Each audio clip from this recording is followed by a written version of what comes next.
Everybody, it's Jim, it's Amadeus, and it's that time of year when relegation is in the air and Champions League teams are formed and all kinds of fun stuff. It's the last day, well, not really the last day, but the almost last day of the Premiership. Easy for me to say.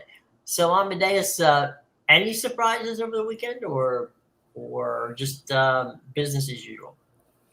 Yeah, wasn't really a lot of surprises. I wanted to take Brentford, and I talked myself off of it. But of course, they beat Manchester City, who had nothing to play for. Right. But sorry, what were you gonna say? Nothing. I was just talking about the fact that you said that there were a few things that surprised you. Yeah. There wasn't. It was pretty much business as usual. We have the four teams that that we've been talking about pretty much for the last half of the season: Man City, Mhm. Arsenal, Man United, and Newcastle. Those will be your top four going into Champions League. Mhm. The fifth and sixth place teams getting the Europa League spot are Liverpool and Brighton. So Mhm. Brighton found a way to get themselves up into European competition for next year. And Aston Villa did a good job to beat Brighton on the weekend and fend off Tottenham for that final Conference League spot. So, Mhm. and So then then, obviously, go ahead. I'm sorry.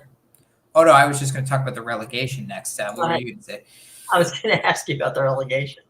Oh yeah. So yeah, now we go to the opposite. Yeah, we both on the same track here. Now to the opposite end of the table. So Southampton came into the weekend. They were pretty much the only team that had nothing to play for. They had already Mhm. been relegated. But yeah, everybody came into the weekend except for them with something to play for. Leeds had to beat Tottenham, got destroyed 4-1. But I've been saying Leeds is going to get relegated Mhm. back when they were in 12th weeks ago, and look at that, they finished in 19th place. So second worst team in the Premier League, and our third team, Leicester City, despite grinding away the Mhm. win over the weekend, it didn't mean a thing because Everton won their match against Bournemouth and secured their safety for another season. So Everton finds a way to stay up, and Leicester City, after winning the Premier League title years ago and being such a Cinderella story, managing to stay in the top half of the table for so long, is finally gone from the Premier Like, League. bye. You know, it's one of those things. The Feels like the end of an era for them. Yeah. So Man City takes the title. Arsenal finishes second. Man U third. Newcastle fourth. And so those are your Champions League teams. Liverpool and Brighton. Now, you were talking, and we've talked many times about how much we like this Brighton team. But you've also said, and this is where I'm going with this, is that there's a lot of good players on Brighton. Is that Is that sliding them into you know the opportunity to play in Europe for trophies and more money going to keep the Brighton team together, or does that not play into it?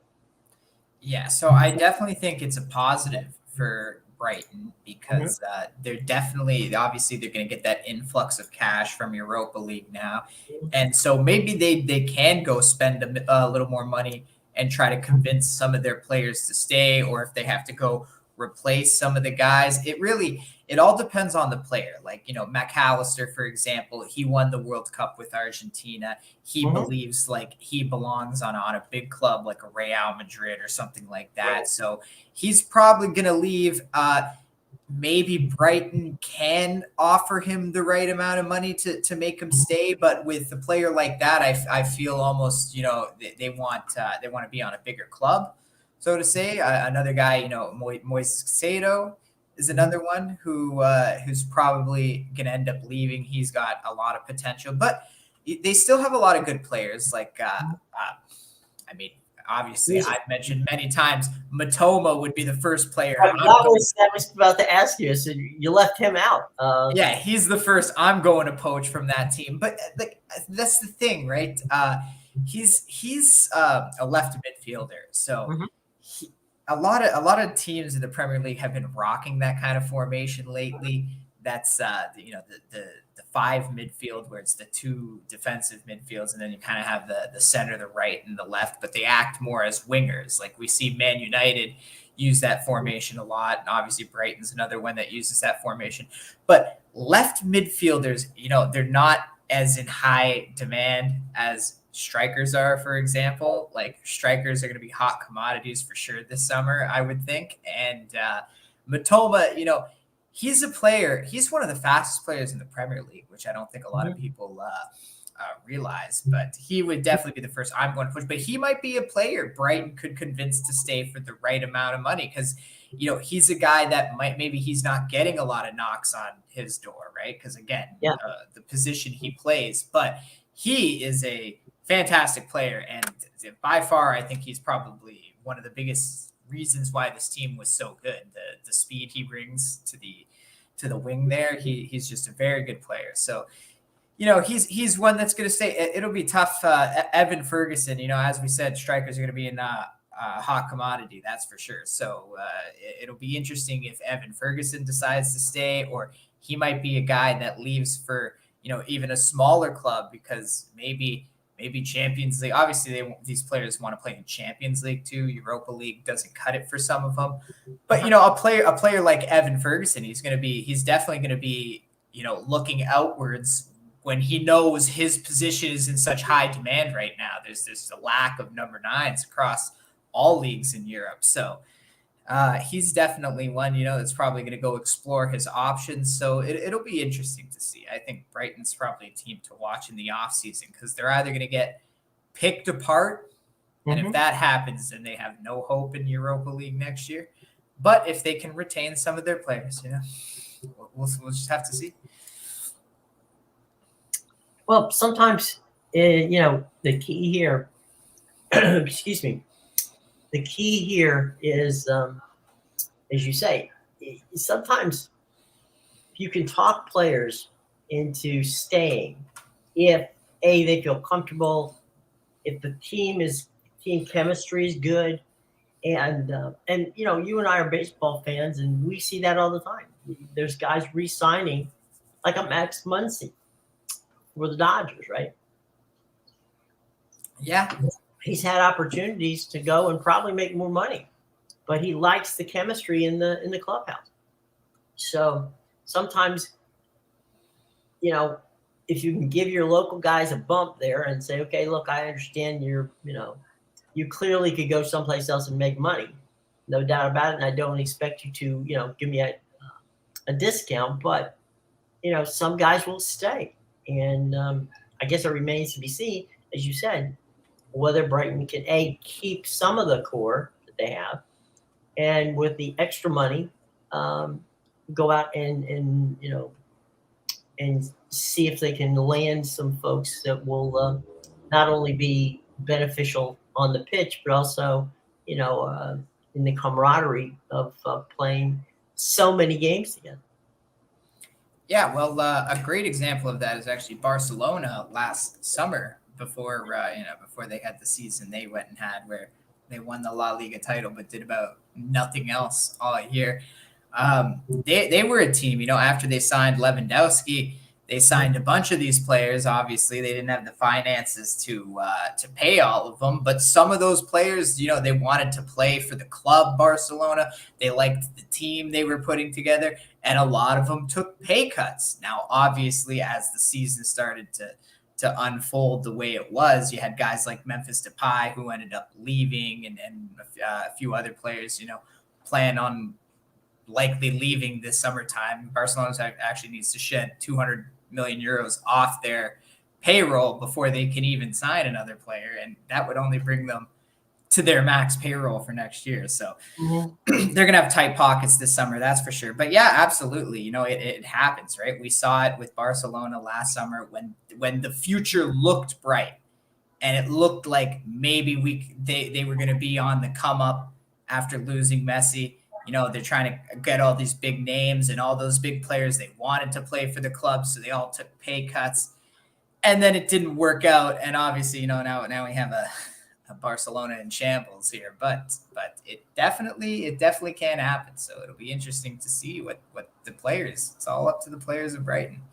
Yeah, and like you said, you know, it's what happened in Barcelona. It's if you feel like you can make a run at it, I think that's the key. You know, everybody wants some sort of hardware, and if you think you can make a run at it, now let me ask you: there's something that happens. You know, again, the analogy here to sports in the U.S. is that sometimes players will say, all right, look, I'm the star player on this team, okay, or I'm one of the star players on this team. If I go to X, Y, or Z team, where does that put me in that, you know, pecking order? Yeah, so definitely it's thought about. So I'll give you an example with Messi. Mm-hmm. So a lot of people, you know, speculate where is Messi going to go, whether it be this summer. It's going to be this summer. Sorry, but you know, he's a guy where he would like to go back to Barcelona. Obviously, we know the situation Barcelona's in financially. Now, Messi's the kind of guy where, you know, he probably, as with the career he's had, he would take a pay cut to go play in Barcelona.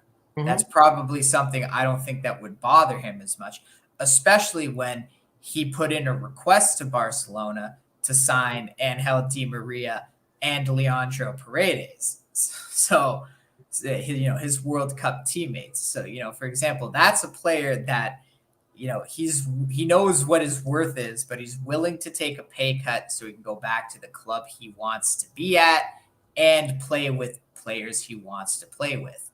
Mm-hmm. Now, is it going to happen is the question. I don't know because, you know, his father is his agent. Mm-hmm. His father likes money, and the Saudis offered them a lot of it. A lot of money. Okay, a lot of it. So it's again, the Saudis have the money to pay his friends, right? Di Maria and, you know, Sergio Busquets, who's leaving Barcelona. They can build the team based on his, you know, what he wants. Exactly, right? And that's one of the things where, like, so Barcelona is already going to struggle to find the money to pay Messi. And even if Messi takes a pay cut, you know, he's still giving you got to sign 2 other guys with me to come to the club, where, you know, Saudi's going to have no problem paying Messi $200 million and then turning around and say, okay, who do you want? You want Di Maria? All right, we'll grab him for a year. Who else you want, right? And they have the money to do so. So, yeah, it's definitely one of those things. See, the thing is, I don't think it's the same as North American sports in the sense where, like, so for example, my Arizona Cardinals, right, they gave all their money to an idiot teenage quarterback, right. And now they've released, you know, the rest of their defense and offense. So we're basically in the rebuild with all money tied up in this one player. So how do you build a team around that? Mm-hmm. That doesn't happen so much in soccer. Right. Okay. Because I'm just going to come out and say it. You know, they find ways to skirt the rules to sign players. Okay. And that's how, you know, Barcelona's in a corruption scandal now. So these teams, they find ways to hide transfer fees and other things because there's not an actual salary cap. It's more like baseball in the sense where, you know, you can blow past it. Eventually you're going to get audited. It might come 10 years down the line, but you can just keep, you know, spending that kind of money. And especially so for example, Barcelona is a team we said is, you know, they're $200 million over what their payroll is supposed to be for next season. So La Liga has basically told them, you know, you got to clear off that debt before you can even think about signing another player. Well, how were they able to get the debt that high without the league stopping them? Because in the one transfer window, you can spend all that money and then deal with the consequences afterwards. Almost that's because that's pretty much what happened here. Is they spent over what they were supposed to spend, couldn't afford to pay everybody, couldn't register all the players. Now they're in this situation where they basically have to sell players before they can even think about buying another player. And now they're gonna now they have to find the 200 million to clear that down. And this is all from one transfer window where they were able to just and Chelsea, we saw Chelsea do the same thing in the winter transfer window. Todd Bowley basically tried to spend as much as he can, and he knew I can blow past the payroll cap as much as I want because I'm not going to be able to buy in the summertime regardless. I do all the spending now, so you might as well go overboard with it. And I see that's what a lot of these teams end up doing, is they tend to go overboard and then correct it afterwards. It's funny, like you're talking about, hometown discounts and sticking around. There's also, like you said, with the Messi deal is rare, right? Because you get a player who is iconic on all continents. Everybody knows who he is, who's around soccer. If you have a group that said, sit you down and go, Amadeus, pick the team you want, we will give it to you. That's a hard thing not to do, to not take that offer. Yeah, absolutely. Because right, you get to choose. You're telling me you're going to pay me whatever, and I get to choose where I want to be. That's the dream scenario. Right. Well, it's funny too because back when Brady went to play for the Buccaneers, Jason Light, who was the general manager, said, "You tell me who you want. We'll try to get them for you." And in a way, he put Brady in a position as a de facto assistant general manager. And so Gronk came back, to get the band back together. They brought in Leonard Fournette as a running back who Tom liked. So basically Tom picked who he wanted on that Buccaneer team. Took a chance with Antonio Brown there. Yeah, for a while. That worked for a while. That's kind of what we saw the Jets do with Aaron Rodgers before they even signed him. Right. Aaron Rodgers basically gave him a laundry list and was like, all right, or what is it, more like a hostage list here. Yeah. Go get me these items and you can have my signature. Right. It was like, shopping at the grocery store. Here's my list, bring it home. I'll cook. I think that's going to be very interesting. The Jets' luck has not been fantastic over the years. And he's the second Green Bay quarterback that's been traded to the Jets. Brett Favre got there before him, and now it's him. So where Green Bay quarterbacks go to die. Right. Or maybe they just don't like to change the colors. It's Green Bay, it's green and gold. They just go to green and white instead of green and gold over in the Meadowlands. But yeah, that's an interesting situation to say the least. No, you don't get those things very often, the opportunities to pick your team. And even LeBron doesn't get those things very often. Let's downshift for just a second. I got to say that although I haven't heard it yet, but I'm got to go out on a limb and say that TBS, TNT, ESPN, ABC could not be happy with the NBA Finals and the Stanley Cup Finals. Because I told you it was going to happen. You said it was going to happen. You got Vegas and Florida, and you got, in Stanley Cup Finals. And then you've got, Denver's a good team. There's no getting around that. They're a good team. And Miami bunch that's the number 8 seed, and they're very scrappy. And should have won the game on Saturday night, but forgot to block out. And then they take it to the Celtics in the Garden last night. So hello, ladies and gentlemen, Denver, Miami, and if you want to just hang around for a couple of days, you just drive on over to the Panthers, arena, and you'll be watching Vegas and Florida. So very bizarre but interesting sets of finals. I can say that the term underwhelming would be probably appropriate here. I think you said it best when you said the Stanley Cup would have the lowest ratings it's had in 10 years if it was Vegas, Florida, and that's exactly what we got. Well, nobody in Florida watches them, so I won't be watching it. That's for sure.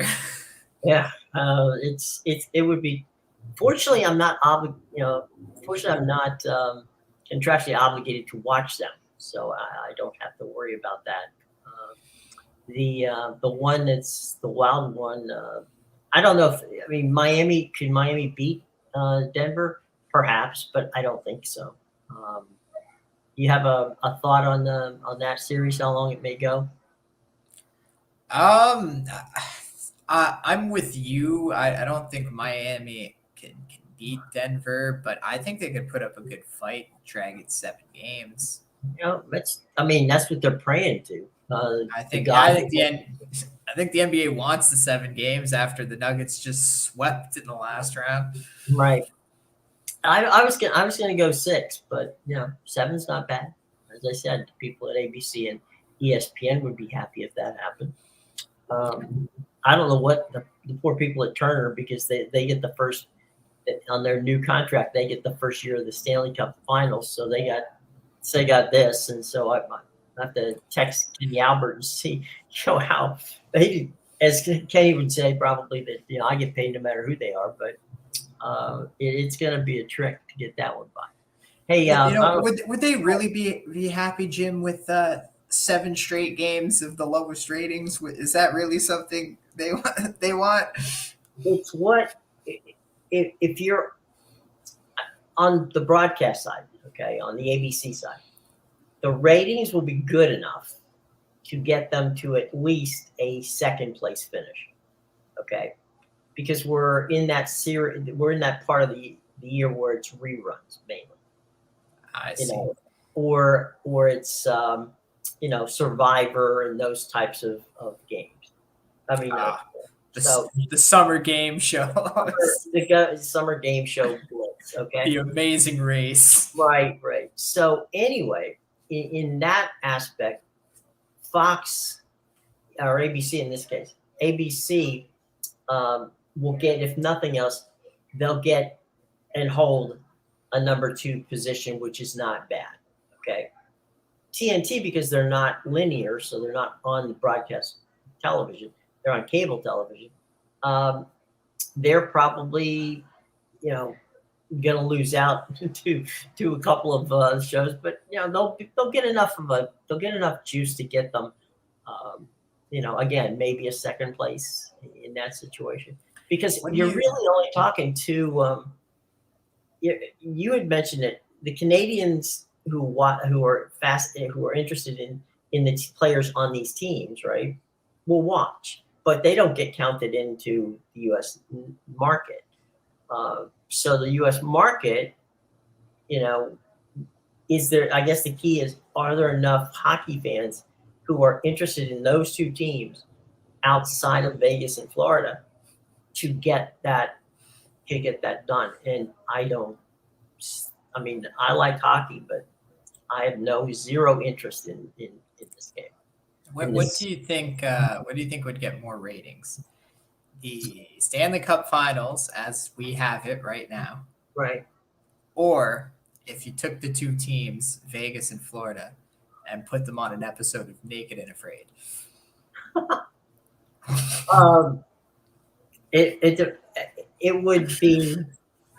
What you're putting them on, or you're just asking me if a? No, you're putting like the Florida Panthers and Vegas on the island. Naked and Afraid. Um, Probably that. Although you'd have to throw in whatever cheerleading staff they have just to make it, interesting. But yeah, that's an interesting concept. No, I think that would. I think the Discovery Channel, who also now owns TNT, so yeah, they could actually do it if they wanted to. But I'm not guessing. You're contractually obligated. Right. We're going to throw you on that, or they can hold it for Shark Week, which would be fun too. So, it is what it is. If Tom can do the Masked Singer, then you guys are doing Naked and Afraid. Let's go. That's it. Yeah, get out there. So anyway, yeah, the ratings probably would be better. No question about it. I just mentioned that one because it's one of those shows that's like, why? Who had that idea? Right. It's funny because there's now in the United States a writer's strike, and so all the sitcoms and all of the scripted programming is not getting done. So you're going to see a lot more game shows and a lot more of these reality type programs throughout the summer till the writer's strike is done. Reality TV is easy to write. Yeah. It's trash. It's tough. It's tough. But I did watch over the weekend. I saw the Rays and the Dodgers play on Peacock in the early game, and that was 11-10 Rays win. It's funny because on those early games, like on a Sunday game, people may or may not know this. Most of the time on a Sunday game, which is a 1:30 start or something like that, right? There's no batting practice. You just get to the stadium, get dressed, go out and warm up a little bit, and no batting practice. And clearly, both the Dodgers and the Rays may never have batting practice again, given what happened with the 11-10 game. But then, of course, and how many times have we seen this where you score 11 runs one day and you shut out the next? Yep. And it happens. I mean, you almost like you want to stockpile some of those runs for other days, but don't use them all in one go. Well, in that case, they had to, or they wouldn't have won. But it happens. It happens, and we've seen in the power ratings in the MLB now, the number 2 team in the power ratings has leapfrogged to the Texas Rangers, which is a very interesting concept of what's going on. I mean, the Rangers are there. Baltimore's at number 3. I mean, it's almost an alternative universe if you look at the top 5 teams in the Major League Baseball power ranking. Well, it's funny you mentioned that those 3 are at the top 3 in the power rankings because Baltimore, the Rays, and the Rangers are also 3 of the biggest money leaders in baseball this year. If you've bet on them every single game, you're over 15 units positive on each. Really? Yeah. Wow. Yeah. Because the thing is, you get a lot of these teams at plus money early in the season. So when you get a team like the Rangers and the Orioles that win 30 games already, you're getting them at like plus 150 a lot of these games. They had Shane McClanahan on the headset during half inning, and the Rays scored 6 runs in that half inning that Shane McClanahan was on. And so they said they may have to keep, next inning he may just grab the headset and throw it on. But the interesting thing was, and the Rays normally are a team that, will dink and dunk you to death, right? They're not going to hit a lot of home runs. This Rays team has hit 100 home runs. Last year, the Rays hit 100 home runs on August 1st. They got it. So I don't know if it's pitch clock or suddenly the trop has gotten smaller or whatever it is. It's an interesting situation to say the least. But yeah, I mean, so that's good to know. I think it was the team number 4 is the Dodgers, and number 4 Yeah, is see, they're not a big one because when no, they lose at minus 200. they get whacked. Yeah. Yeah. So yeah, it's when you look up and see Tampa Bay, Texas, and the Orioles as your top 3, that's a bit interesting to say the least. Yeah. It's not what you expect, but it is what you get, and there you go. So, what's some of the things you're looking at? Since soccer doesn't end, but soccer winds down. Where does Amadeus begin to start his your gaming aspect once soccer is moving off the radar for a while? Yeah, soccer never ends, Jim. True, that's true. It never ends. So, as the European leagues wind down, it's a shame because I just calculated my Premier League record for the season yesterday, and I finished the season 125, 87, and 10 for 30. Yeah, for $31,450, or 31.4 units. So, yeah, it was a very good season. It's disappointing that's over now, but I'll be turning definitely to North America and South America for more soccer content. I know there's a big MLS slate on Wednesday. I cashed in Argentina last night with Vélez Sarsfield in a wild match. So, yeah, it's always, I'll probably be looking at Argentina, Brazil, and the MLS, and then obviously Copa Libertadores, the CONCACAF Champions League. I would, but we're at the finals basically. LAFC plays Leon Leon in the finals. I think it's next week. But yeah, the CONCACAF Champions League finals is right around the corner. So wow, it's probably be LAFC, I would think. Well, I mean, it's I know that we're at a point in the MLS season where we're now actually getting 2 days at at a time, so that's not a bad thing. We get games on Wednesdays and on Saturdays. Of course, the bad is the fact that they're all scheduled to be played at the same time. Like they're all tomorrow, and I don't see why we couldn't have like 3 today, 3 on Thursday. No, you slap me with like 14 tomorrow. Yeah, the other thing is, why wouldn't you want to play? Why wouldn't you want to play games on a Sunday afternoon or a Saturday afternoon when you might get families, involved? Yeah, and it's another thing I don't quite understand because their only competition this time of year is the MLB. Like you literally do not have to accommodate like, oh, we can't play Saturday night because the NBA. No, like it's over. NBA and NHL is going to be like one game every other day for the next week, and then it's done. So they have nothing to compete with. Right. But also in a lot of cities, they don't have a professional baseball team. So that's a great point. Like Salt Lake. What exactly are you holding off for? Nashville. Right. Like that's a great point. These are all teams that, yeah, they got nothing better to watch because they don't even have the baseball team. They go out to watch their USL club. Yeah, that is absolutely. It's funny. The Tampa Bay Rays own the Rowdies, the USL club. There you go. 1 second, I'm just going to look up here and see. Maybe that's why the Rays are so good this year. All those guys I saw soaring the balls over nets on some of their shots, they went to go play in the MLB. Yeah, that's a possibility.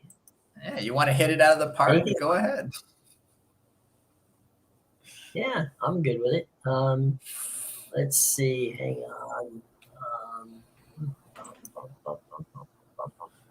on. So the excuse me. Yeah, the MLS standings. And we can look real quick. Cincinnati, yes, they have a baseball team. Nashville, no. New England, yes. Philadelphia, yes. Atlanta, yes. Charlotte, no. Orlando, no. DC, it's marginal. Yes, they do have one. Montreal, Columbus, no. New York City, yes. Chicago, yes. Red Bulls, yes. Toronto, yes. Yeah. And Inter Miami, they have one, but who knows? Who cares? Vancouver and Montreal. You want to mention the two Canadian teams? I'm going to the West now. Okay. Seattle, yes. St. Louis, yes. LA, yes. Dallas, yes. San Jose, no. Technically, maybe the Giants, I guess. And the A's. Is that really San Jose? I'm sorry? Is that really San Jose? San Francisco? Not really. I mean, I want to say it is, but San Jose is a good hour drive from San Jose. Yeah, I was going to say that would be like me driving to Toronto. I guess, it's Toronto's all we got. Technically, it's in the market, but San Jose is really not.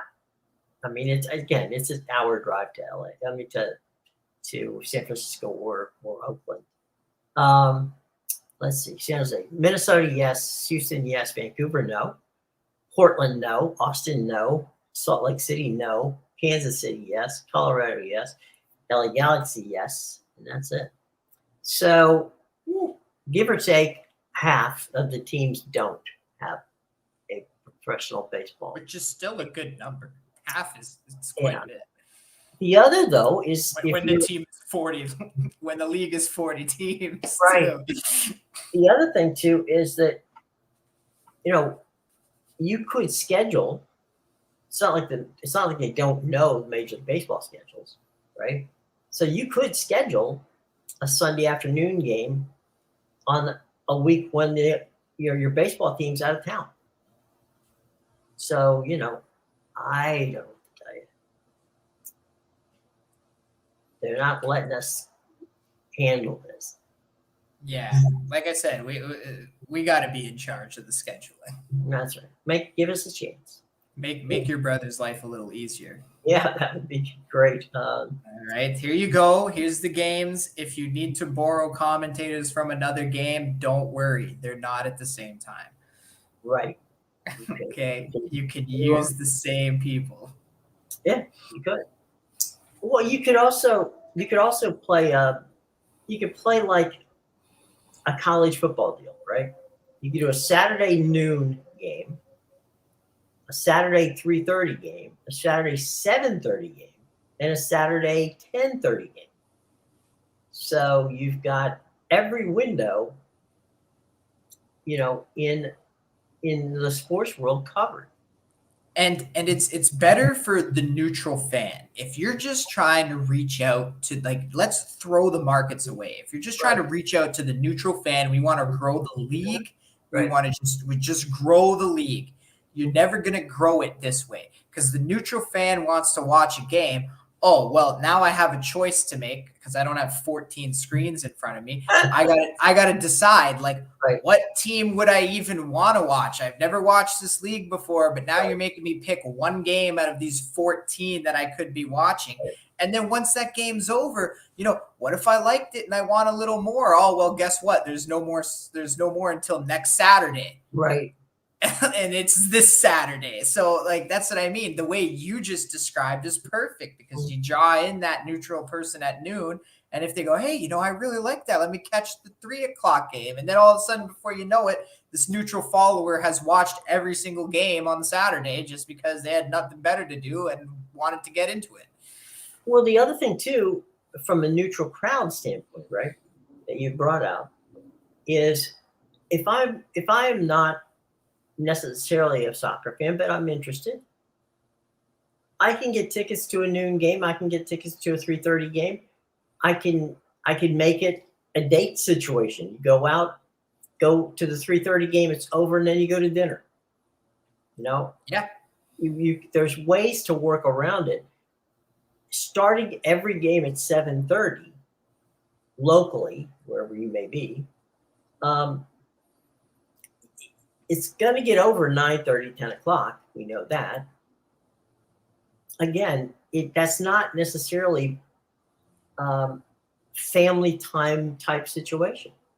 You want to keep the kids out 10 till 10 o'clock on a Saturday night, and you're not going to get home till 11:30. So I don't see how that becomes family friendly. Yeah, exactly. That's another solid point to make about this is that you get that situation where like my whole night is gone now. Mm-hmm. Right? Like I want to watch a game and be able to go do something after, but especially with the traffic of getting in and out of the stadium, because obviously a lot of these stadiums are in the middle of big cities. They're not out in the suburbs in the middle of nowhere. So yeah, now is not only the actual length of the game, but you got to factor in that hour to travel before and afterwards. Then my whole night is gone. Yeah. The other thing is, if you've got like we said, a noon or a 3:30 game, right? You got kids who play their soccer games in the morning. They could just wear their shirts and away they go. Off they go to the game. They're home by 5:30, 6 o'clock, and they've had a day where they played a game, and then they went and watched their favorite, MLS team. Yeah, exactly. So just Don Garber, the phone is ready to call. Just right out of my mouth. We'll put the phone number up for you. Hey, Don Garber, we are here. We will answer. Don't worry. Call us. Let us know.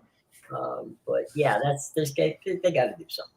But anyway, be that as it may. Look, I don't want to rag on the MLS the way I do, but like, give me a reason not to. I would love to see some big changes in this league. I actually just wrote a whole article for Big Al's site on why expansion is becoming a problem in the MLS, and it's all about the San Diego expansion team they just announced. But yeah, I talk about the problems with the scheduling and the competitiveness of the league, and I even offer a solution to fix the league. So if you're interested, you can go read that article on bigal.com and find my premium plays there. But it's one of those things where like I would love it's our soccer league. I would love to like it, but I simply don't because they're not doing it correctly.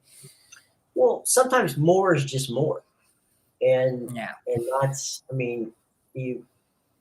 they didn't learn from what they did in the first place, right?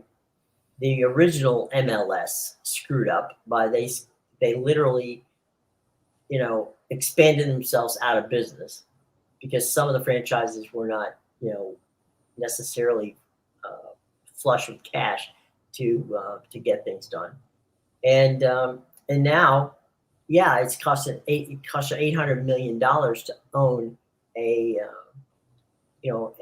expansion team in some cases, and it's like, guys. This is a pretty, steep investment. Yeah, and then even if you're the Sacramento mayor, you lose out on your bid to San Diego, but still come out and say we're going to spend the money to build the stadium anyway. It's crazy, and for the team we don't have yet. The irony is that the USL understands the scheduling problem, and they actually have games at times when people can go.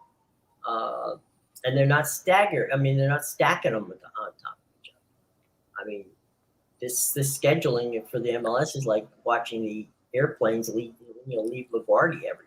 Honestly, Sean always told me that the USL was a better league than the MLS, just with the way that they structured it, and I tend to agree with that. I think he's bang on, and I bet you if you told the USL we were going to start offering promotion to MLS, they would do anything at the drop of a dime to make that happen.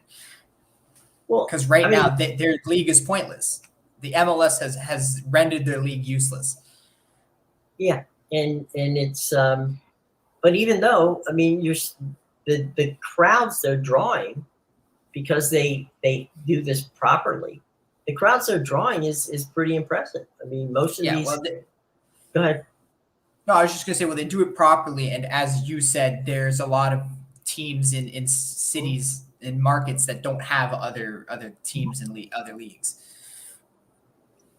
And the stadium seats 6,000-7,000 people, which is just enough. And everybody's close, so you get to see everything that's going on, and it's very fan friendly. And you can get in for $5 and have a good old time. So anyway, again, Don Garber, call us. Okay, it's a very simple phone call to make, and we will be here for your conversation, because we have a way to make it better. And we are people who are not Don Garber. Call us at oops, I put a comma in there. That's all right. Anyway, any final thoughts before we let you go here on a nice Tuesday? No, just enjoy the day. There you go. All right, and remember to go over to Big Al's and check out your stuff. Yes. So there you go. All right, gang. We will see you tomorrow, same time, same station, and we'll have some fun as we always do. So have a nice day. See you tomorrow.